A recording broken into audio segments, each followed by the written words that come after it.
Good morning. This is Father Stephen Kelly from St. John's Church in Detroit. We're continuing our series of daily and morning meditations, where we generally look at one or another of the lessons that are assigned for morning or evening prayer, what is known as the Daily Office Lectionary. And hooray, today is Sunday. We gather together today to glorify God, to be instructed and edified in His Word, to be fed in the blessed sacrament of His body and blood, and of course be encouraged in the fellowship of the church. So I hope that you're planning on joining us for worship today. 7:30 morning prayer, 8 o'clock Holy Communion, 10 o'clock Holy Communion, 5:30 evening prayer with the opportunity to receive Holy Communion as well.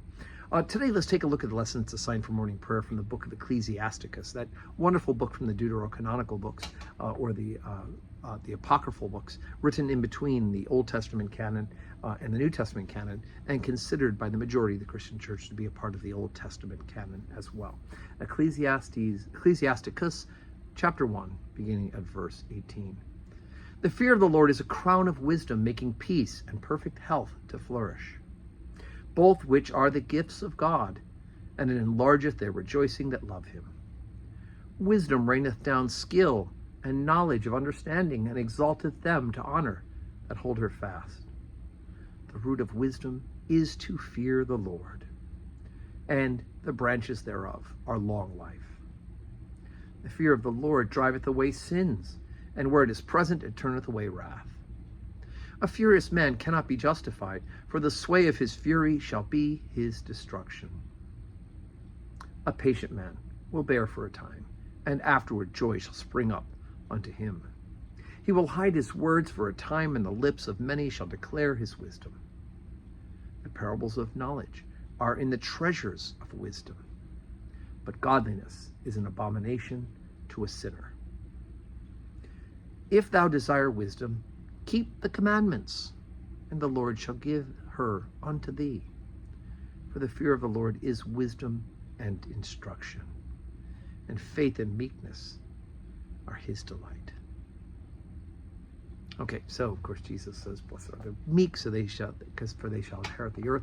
Here we hear that faith and meekness are the delight of the Lord. How important it is for us to understand that. And on top of that, if we want wisdom, and wisdom ends up being all of those things that God talks about in the book of Ecclesiastes, the writer talks about God, that the root of wisdom is to fear the Lord, so that you could have a long life, right? The fear of the Lord driveth away sin. And I love this, godliness is an abomination to a sinner. In other words, those of us who are trying to live godly lives will find that people who don't want to, and people who want to persist in sin or justify their own sins, will find that we are somehow terrible in their eyes. And of course, all we can do is love them and pray for them and continue to witness the truth to them. But we'll be an abomination to them, and we just have to deal with it.